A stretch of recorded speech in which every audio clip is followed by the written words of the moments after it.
Hey guys, welcome to the Whimsical Workshop. In this video, I'm going to show you how to make the garden lattice quilt featuring QT fabrics, Exotica fabrics. So let's get started. Yay!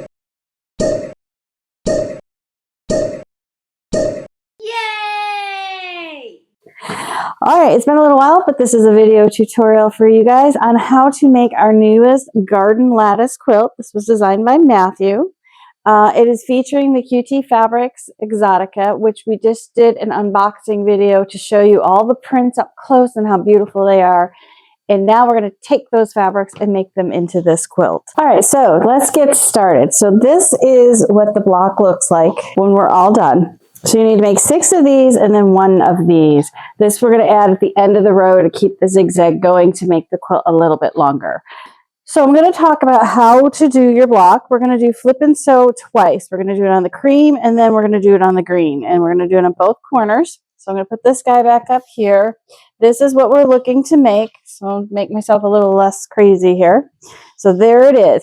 There are 2 ways to tackle this. You could take all of your cream and you could sew your green on and do the flip and sews.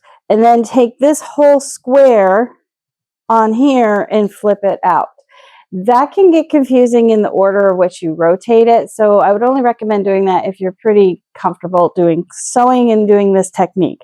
What we're going to do is we're going to take our rectangle and we're going to put the cream squares on first. And I'm going to show you 3 different methods on how to do that. And then once these are pressed open, we will go ahead and add the green squares on. So method number 1, there's 3 ways you can do this. I'm going to put that aside just so I don't get in my way. 1, 2, and 3. Okay, can we see all 3? Yes, we can. Perfect. All right, method number 1 is the tried and true traditional method. You take a ruler, you draw a line from corner to corner, and you sew on that line. Now, if you are doing this method, I do recommend using the 45-degree line on your ruler with the edge of the square. It'll help you get a little more accuracy.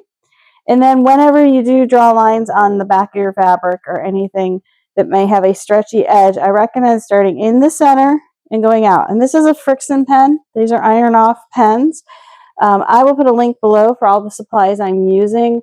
You can definitely get it from our website, but all of them are pretty easy to find other places as well as the garden lattice pattern will be